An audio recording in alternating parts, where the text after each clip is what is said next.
ఓం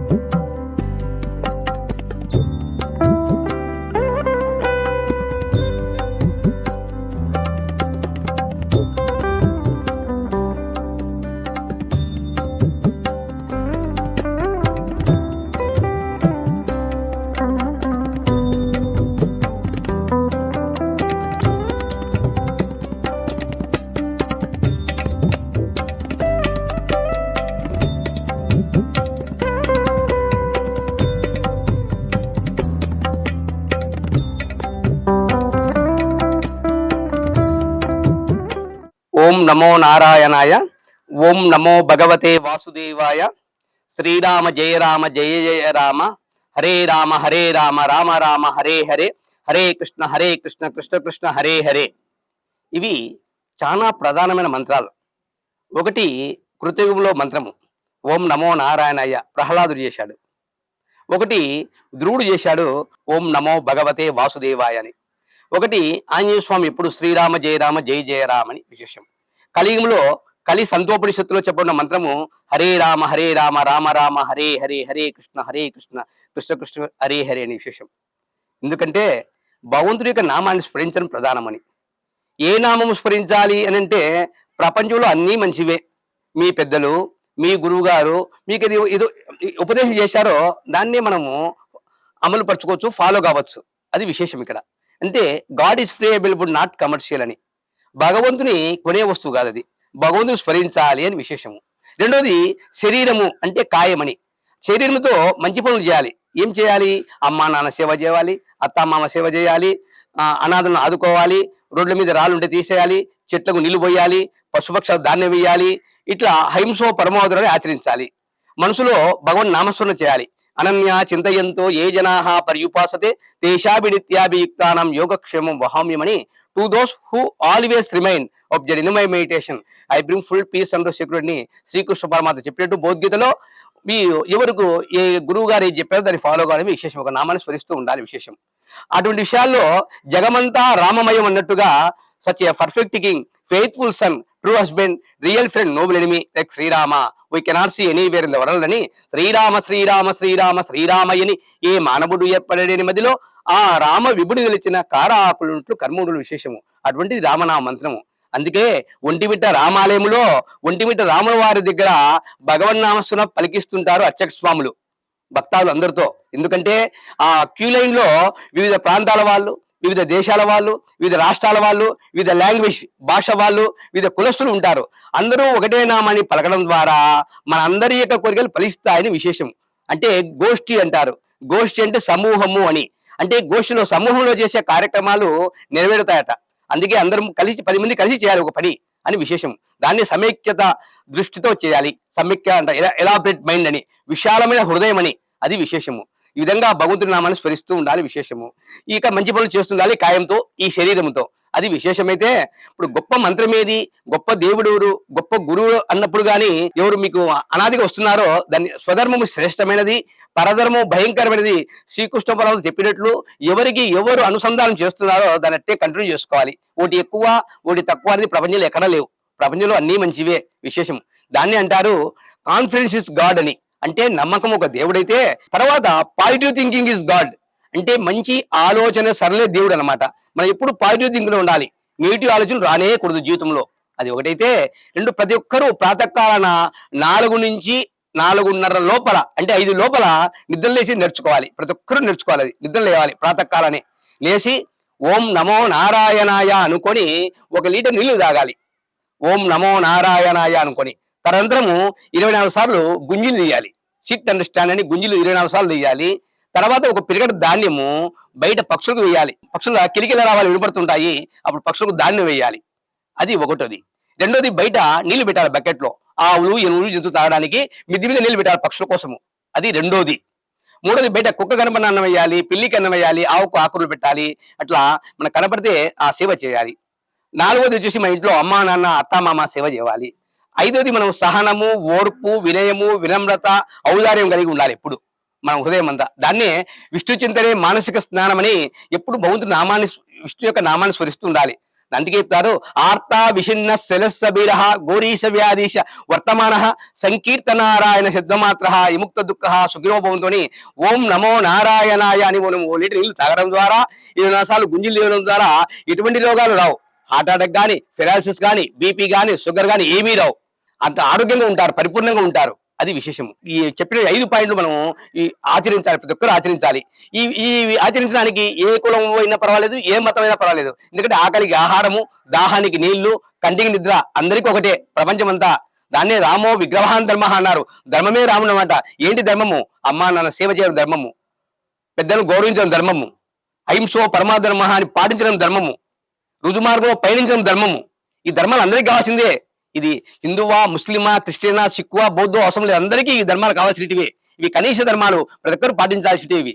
అందుకే అవికారాయ శుద్ధాయ నిత్యాయ పరమాత్మనే సదైక రూపాయ విష్ణవే ప్రభు విష్ణవే అని చెప్పారు విష్ణు శాస్త్రంలో. అంటే విష్ణువు తన వివిధ రూపాలు ఉన్నాడు. వాళ్ళ యొక్క కోరిక మేరకు, వాళ్ళ యొక్క కాన్ఫిడెన్స్ నమ్మకం మేరకు ఉన్నాడు. రాముడిగా కనపడుతున్నాడు, కృష్ణుడిగా కనపడుతున్నాడు, గణపతిగా కనపడుతున్నాడు. తర్వాత వాళ్ళ ఇష్టదేవాన్ని ఎవరు స్మరిస్తున్నారు ఆ కులస్తులు ఆ రూపంలో కనపడుతున్నాడు. ఉండేది ఒకటి విష్ణువు అని. విష్ణువు అంటే వ్యాపకుడు అని అర్థం. అక్కడ విష్ణువు అంటే ఏదో శంకుచక్ర నామాలనే కాకుండా వ్యాపించి ఉండడము, ప్రపంచమంతా వ్యాపించి ఉన్నాడు మహావిష్ణువు ఒకడు అని. దాన్నే జగమంతా రామమయమని ఈ యొక్క ఆచరణ విధానము రాముడిలాగా ఉండాలి. రామో విగ్రహాన్ ధర్మ అని ఆ రాముడి యొక్క ఆచరణ తీసుకొని మనము ఏక ప్రతిభలుగా ఉండడము, మనము నిజ జీవితంలో రుజు ప్రవర్తనగా ఉండడమే అనమాట. అది దాన్ని మనం పోయేది రైట్ వే ఉండాలి, సత్ప్రవర్తన ఉండాలి. దాన్ని పాజిటివ్ థింకింగ్ అంటారన్నమాట. అది విశేషము. ఇదంతా ఒకటైతే రెండోది జ్ఞానము ప్రధానమని. ఏ జ్ఞానము అనేది విశేషం ఇక్కడ. ఏ జ్ఞానం అంటే 2 రకాల జ్ఞానం ఉన్నాయి. ఒకటి భౌతికము, 2 అంతర్గతము. భౌతికం ఏంటి? Physics, chemistry, botany, zoology, software, internet, ఏదో శ్రీహరికోట రాడార్ కేంద్రం ఏమైనా కావచ్చు. అవన్నీ భౌతిక జ్ఞానాలు. అవి ఉదర పోషణార్థం కావచ్చు, లేకుంటే మంచిగా సమాజ శ్రేయస్సుకు కావచ్చు. అవి ఒకటి. 2 అంతర్గత జ్ఞానం ఉండాలి. అదేంటంటే నేనేమిటి, నేను ఎందుకు వచ్చాను, కష్టాలు ఎక్కడ, సుఖాలు ఎక్కడ, నా ప్రయాణం ఎడిపోతుంది తెలియజేయబడుతుంది అన్నమాట లోపల. అప్పుడు మనం కష్టాలు వచ్చి భయపడం. ఈ కష్టాలు నాకే కాదు, గతంలో ఎంతో మంది అనుభవిస్తున్నారు అనే మనలో ఒక స్టెబిలిటీ, ఒక ఆత్మస్థైర్యం వచ్చింది. అప్పుడు ఎవరే కానీ సూసైడ్ చేసుకోరు, ఆత్మహత్య చేసుకోరు. ఎందుకంటే అంతర్జ్ఞానం వచ్చినప్పుడు వాళ్ళలో కాలంలో అన్ని సమస్యలు పరిష్కారం అవుతాయి. కాలం ద్వారా అన్ని పరిష్కారం అవుతాయని ఒక భావన, ఒక దృఢ సంకల్పము లోపల భగవంతుడు భావగ్రహిత జనార్దన అని, ఆ భావగ్రహిత జనార్దని మన భావాలకు తండ్రిగా జనార్దుడు ఒక తరుణోపాయం ఇస్తాడు. అందుకని మనం కాలంలో అన్ని పరిష్కారం అవుతాయి. మనము టెన్షన్స్ పడాల్సిన అవసరం లేదు, మనం డిసప్పాయింట్ కావాల్సిన అవసరం లేదు. మనం రైట్ వేలో పోతుండాలి, మన పనులు ఖచ్చితంగా తీరుతాయి. అది ఇక్కడ విశేషము. అందుకే ఒంటిమిట్ట రామాలయంలో భక్తాలకు అందరికీ గాని ఇక్కడ రంగస్థలం మండపంలో ఆధ్యాత్మిక ప్రవచనాలు ఇస్తూ వాళ్ళలో ఒక హృదయానందాన్ని కలిగజేస్తూ ఇవన్నీ చేసే కారణం ఏమంటే లోపల శ్రీరాముల వారు ప్రవేశిస్తాడు, చెప్పేవాళ్ళలో ప్రవేశిస్తాడు, వినేవాళ్ళలో ప్రవేశిస్తున్నాడు. చెప్పేవాడు తనే, వినేవాడు తనే, అంతా తనే ఉన్నాడు. అదే అక్కడ విశేషం ఇక్కడ. అందుకే ఒంటిమిట రామాలయం దర్శనానికి వచ్చిన భక్తులందరికీ ఒక ఆధ్యాత్మిక ఒక భావన, ఏ క్షేత్రంలో లేని ఒక భావన ఇక్కడ కనపడుతూ ఉంటుంది. అదే కాకుండా తిరుమల తిరుపతి దేవస్థానం వారు నక్షత్ర వనం ఏర్పాటు చేశారు, తర్వాత రాశి వనం ఏర్పాటు చేశారు. ప్రతి నక్షత్రానికి ఒక దాని యొక్క సంస్కృత నామము, తెలుగు నామము, బొటానికల్ నామం అయితేనేమి, తర్వాత ఆ నక్షత్రాన్ని బట్టి ఒక మూల మంత్రము, ఇవన్నీ వాళ్ళు ప్రవేశపెడుతున్నారు తిరుమల తిరుపతి దేవస్థానం వారు. అప్పుడు ప్రతి ఒక్కరు వాళ్ళ రాశిని బట్టి అక్కడ మన పిల్లకాయలు భక్తితో పాటు జ్ఞానాన్ని, రేపు పొద్దున ఎంబీబీఎస్ సీటు రావాలని కానీ బొటానికల్ నేమ్ తెలుస్తుంది, భక్తితో పాటు జ్ఞానాన్ని ఇస్తుంది. అందుకే ఏ పని చేస్తున్నా కానీ మనము భగవంతుని అనుసంధానం చేసుకున్నట్టుగా ఇక్కడ భక్తితో పాటు జ్ఞానాన్ని అనుసంధానం చేసుకుంటున్నాం. అందుకే ఇక్కడ మనకు ప్రతి విషయం తెలియజేయబడుతుంది అన్నమాట ఇక్కడ విశేషము. అదే కాకుండా ఉదయం ప్రాతకాలంలో ఈ యొక్క షోడోపచార పూజలతో పాటు పురుష సూక్తము, విష్ణు సూక్తం అయితేనేమి, సామూహిక విశ్వశాస్త్ర పాలనలు అయితేమి, హనుమాన్ చాలీసా, శ్రీరామ రక్ష స్తోత్రము, ఆదిత్య హృదయము, ఇవన్నీ జరిగినప్పటికీ సాయంకాలంలో ఉదయం జరిగిన కార్యక్రమాలను ఆ యొక్క పండుగ విశేషను ప్రవచన రూపంలో ఏర్పాటు చేశారు. కాబట్టి ప్రతి పండుగ గాని ఇక్కడ తెలియజేయబడతా ఉంటుంది. అదే కాకుండా ఇక్కడ తిరుమల తిరుపతి దేవస్థానం వారు స్వర్ణ పుష్పార్చన ప్రతి ఆదివారము 8:30 ఏర్పాటు చేశారు. దానికి ఆన్లైన్ టికెట్లు కానీ ఉన్నాయి, టెంపుల్ కానీ తీసుకోవచ్చు టికెట్లు. అట్నే శనివారం అభిషేక టికెట్లు ఉన్నాయి, కళ్యాణం టికెట్లు, పౌర్ణమి కళ్యాణం టికెట్లు కూడా ఉన్నాయి ఇక్కడ విశేషము. ఈ విధంగా ప్రతి కార్యక్రమంలో కానీ భక్తులకు ప్రవచన రూపంలో ఆ పూజ తంత్రము చెప్తూ ఉంటారు. అప్పుడు ఆ ప్రవచనం ద్వారా మన యొక్క సందేహ నివృత్తి మనకు తెలియకుండానే నివారణ అయిపోతుంది. అది ఇక్కడ విశేషము. అటువంటి క్షేత్రం ఒంటిమిట్ట రామాలయం అన్నమాట. ఈ దేవాలయానికి వావికులు సుబ్బారావు గారికి అభినాభావ సంబంధం ఉంది. అతనికి ఆంధ్ర వాల్మీకి అని టైటిల్ బిరుదు ఇచ్చారు, ఆంధ్ర వాల్మీకి అని. ఏ విధంగా వాల్మీకి యొక్క భావాలను ఎక్కడే గాని పక్కకు తప్పకుండా వాల్మీకి భావాలతో రాస్తూ తన యొక్క ప్రమేయాన్ని పక్కన ఒక 10 రూపాయలు ఒక ఫ్లవర్ గుర్తు పెట్టి సపరేట్ గా మళ్ళీ రాయడం జరిగింది. దాన్ని మందరము అంటారు. భావికులు సుబ్బారావు గారు 108 సార్లు ఆంధ్ర వాల్మీకి రామాయణాన్ని ఇక్కడ పారాయణం చేసి 1008 దివ్యతీర్థాలతో ఇక్కడ శాస్త్ర అభిషేకం చేశాడు.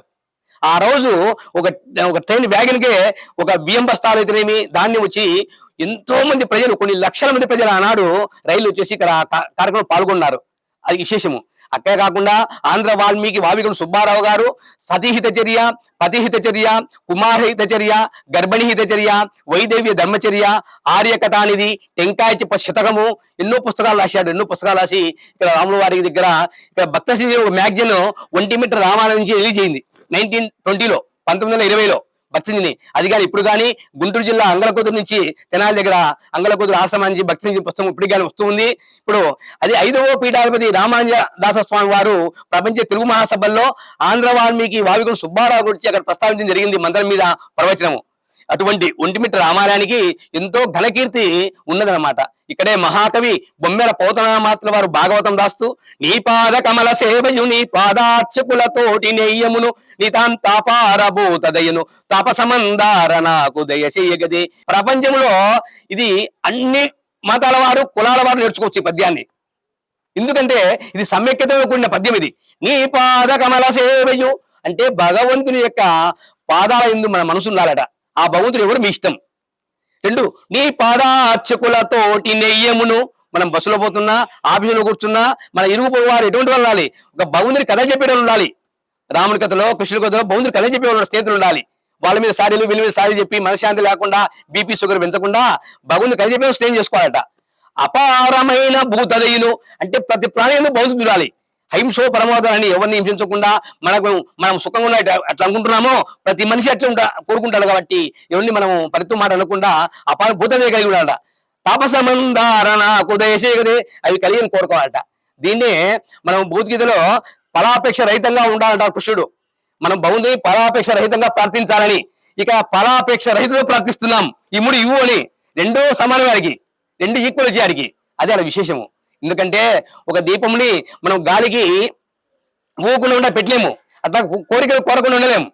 ఆ దీపం ఊతా ఉంటుంది, అగ్గేసాము, ఈ పక్క ఒక గ్లాసు ఆ పక్క ఒక గ్లాసు ఈ పక్క గ్లాస్ పెడతాం, అప్పుడు సైలెంట్ అయిపోతుంది. అట్లాగే కోరికలు కోరకుండా ఈ కోరికలు కోరుతున్నాం. నీ పాద కమల సేవయు అని ఒక అర్థం పెట్టాం. ఇట్లా మనసు స్థిరం అయిపోతుంది ఈ పద్యం ద్వారా. ఈ పద్యం అందరూ నేర్చుకోవచ్చు. ఈ పద్యము ఎక్సలెంట్ దాస ప్రవృత్తిది. ఈ పద్యం అటువంటి మహోన్నత పద్యం ఇది. ఈ పద్యమే ప్రతి దేవాలయంలో అనుసంధానం చేసుకోవాలి ఈ పద్యాన్ని. ఎందుకంటే అటువంటి యొక్క శ్రేయోదాయకమైన అద్భుతమైన మీనింగ్ ఉన్న పద్యం ఇది, అర్థం ఇచ్చే పద్యం ఇది. ఈ పద్యాన్ని సాయం చేయాలి. ఎవని చేతి నించు జగమెవ్వని లోపల నుండు ఎవడు ఎందుడెందు పరమేశ్వరుడు ఎవ్వడు మూల కారణం ఎవ్వడు అనాది మదిలో ధర్మము దానైన వాడెవ్వడు వాని ఆత్మభవు ఈశ్వరుడే శరణంబు బెడదన్. ఆ భగవంతుని ప్రార్థించాలట. అది విశేషం. అటువంటి పోతన భాగవతం రాసిన క్షేత్రం Vontimitta రామాలయము.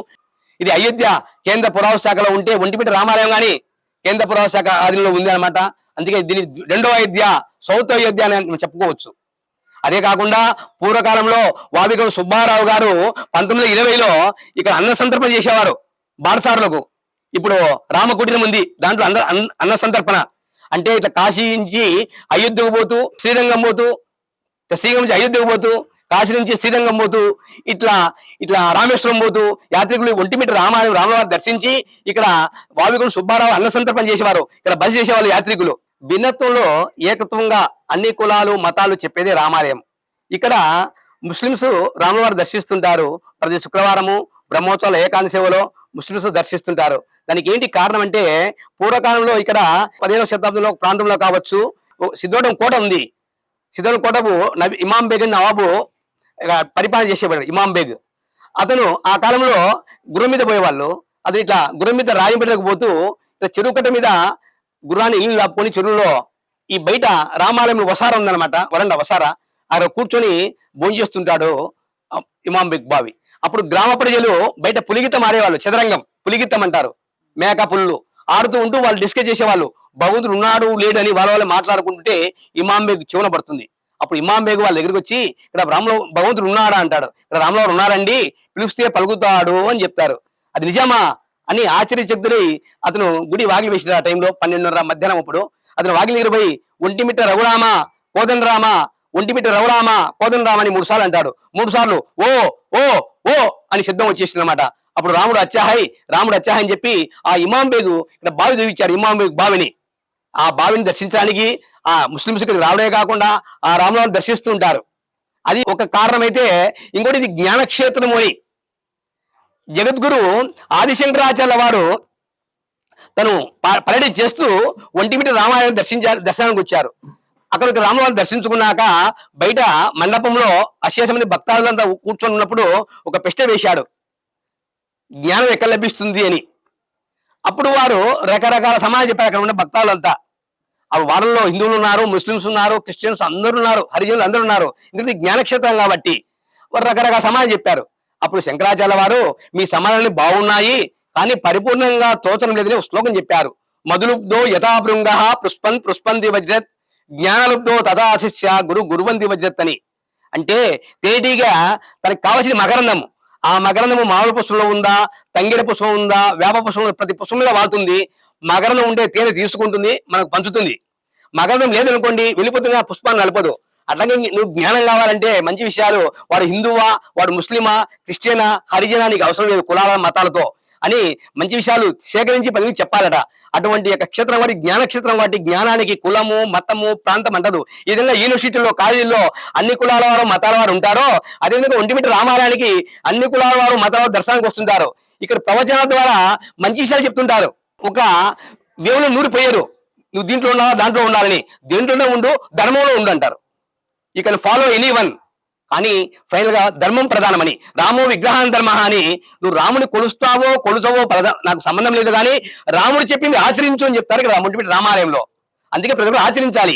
Practical is most important అని విశేషంగా. కాబట్టి ఇక్కడ ముస్లింస్ వస్తుంటారు. అంటే ఇక్కడ మలకాడిపల్లి అని ఒక గ్రామం ఉంది 3 కిలోమీటర్ల దూరంలో. అక్కడ భవనాశి మాలవ అనే ఒక హరిజన వస్తు ఉండేవాడు.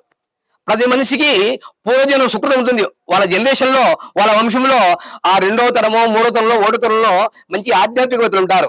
ఆ సుకృతం ఏమో కానీ భవనాశి మాలవబన్నకు కోడి కూసేవారు అంటారు. 3:30 కోడి కూసే, పూర్వకాలం 3 గంటల కోడి కూస్తుంది. అప్పుడు ప్రాతకాలం లేచి చల్లనీళ్ళు స్నానం చేసి ద్వాదశ నామాలు పెట్టుకొని కాళ్ళకు గజ్జలు పెట్టుకొని చిటికలు తీసుకొని గోస కట్టుకొని వస్తుంటాడు. ధబా ధబా ధబా గల్ గల్ గల్ గల్ ఉంటాయి పోతుంటే అప్పుడు ప్రజలు ఎదా చేసేవాళ్ళు మాలవబన్న భక్తి ముదిరిందని.